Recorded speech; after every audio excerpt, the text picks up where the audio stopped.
You can either choose to enjoy rap music or not.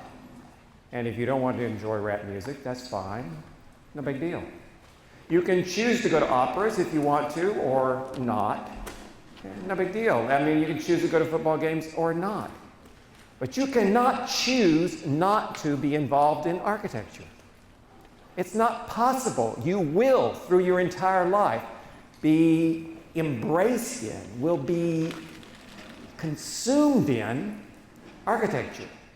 So if you don't know something about it, it's not just, well, I chose not to be interested in that, but it actually is a void that's left in the potential of what your interest in your life could be. So I take really seriously this class and this possibility of you leading a richer, better, more productive, more efficient, more inspiring life if you know something about the physical world around you.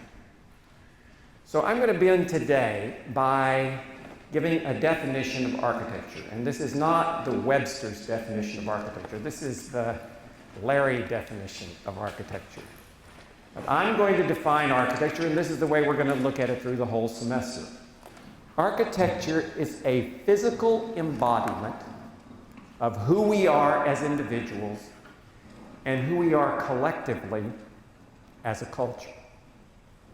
Architecture is a physical embodiment of who we are as individuals and who we are collectively as a culture. Now, at the very smallest scale, that means that if you're assigned to a dorm room in just your dorm, and let's say that UT has an extremely liberal policy about allowing you to alter that dorm room to be to your liking. Doesn't happen, but let's presume that's the case. And then let's assume that you decide to go into one of those just your dorm rooms and you paint every surface in there black. Black ceilings, black walls. You take that little prison-sized window and you put a blackout shade on that. You get a zebra skin rug and you put it on the floor in there, and then you get this fantastic leopard print bedspread that you put on the bed. And you get one of those disco balls and you hang it in the center of the ceiling, and you put these really cool colored strobe lights that shine up at it, and it makes all these little twinkly lights all over the room all the time. And you live in that room for your freshman year. Now, when I go to visit you, when anyone goes to visit you in your room, and you open the door, and we look in, and we see that room, we're going to have some message about who you are, about what your interests are, what your values are, what your personality is. That architecture becomes a physical embodiment of who you are as an individual.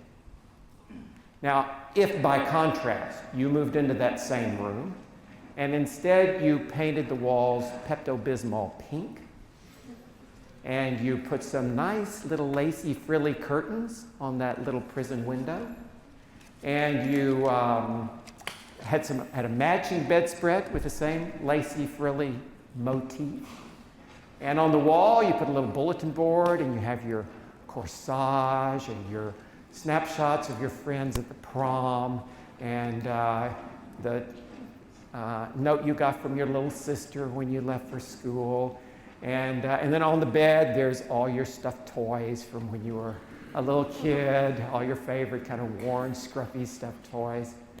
Now, if I open the door and I walk into that room, I'm also going to get an impression of who you are by the room that you're living in. Architecture is a physical embodiment of who we are as individuals. Now, even if you neglect to do much at all, and I walk into that room and it's the bare linoleum floor, and it's the institutional green walls, and there's nothing but a bed with no bedspread on it, I also get a message of who you are as an individual. These are things we read all the time, all the physical environments we go into. Now, at a larger scale, it also works at the scale of a neighborhood or a town or a city. If when you graduate from UT, you decide to move to, let's say, Lockhart, Texas. How many people know where Lockhart is? Okay, it's a little town about 30 miles from here. Has great barbecue. But my cousin lives in Lockhart. And let's say you move into this sweet little neighborhood where she lives. Little bungalow houses, wooden houses with porches on the front. Big pecan trees in the yard. You get a little job there and you got enough income so you can get yourself a little house. You do a little garden in the back because there's plenty of room in your yard. You raise your own tomatoes and fruits and vegetables. You kind of got to get into sitting out on the porch, maybe even watching your TV out on the front porch late in the evening, and people walk by and they say, "Hey, how you doing, newcomer? You know, you settling in okay?" And on Sunday morning, you see people walking down to church, and during the week, you see people walking down to the grocery store, kids coming to and from school. Nice, pedestrian-oriented, friendly, neighborly kind of environment. If I come to visit you in Lockhart, Texas, I will get a feeling of who you are and who the culture is that you're a part of by the physical environment of that sweet little neighborhood. If, on the other hand, you graduate from UT and you move to New York, and you decide, actually my son just moved to New York, he just moved to a great place on the 12th floor of a building on Mercer Street. I'm going to suggest you move about 10 blocks away from there in a neighborhood called Chelsea. Old neighborhood, used to be meatpacking district. It's a rough kind of industrial feeling neighborhood. Now people have sort of made lofts out of it. So let's say you move into the 4th floor of one of these industrial buildings, walk up, you know, it's kind of a rugged life. You're carrying your groceries, you're carrying your bicycle. The neighborhood's still a little gritty. There still are meatpacking plants. Sometimes smells a little funky. But now there also are art galleries and artist lofts and all kinds of arts things happening in that district. And so it's a really intense, really vibrant, really urban, really gritty kind of existence. And you don't know anybody in that neighborhood, really, because everybody's anonymous in New York.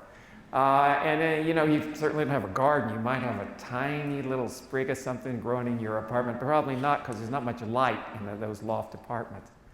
And instead of listening to the birds when you wake up like you might in Lockhart, you listen to the dumpster in the morning, emptying the trash from the industrial facility next door. Totally different, but intense and interesting way of living. Again, if I visit you in New York City, I get a feeling of what is the culture. We know what that society is about by just walking down the street, by feeling, sensing what that place is about. Architecture at a larger scale is a physical embodiment of who we are as a culture.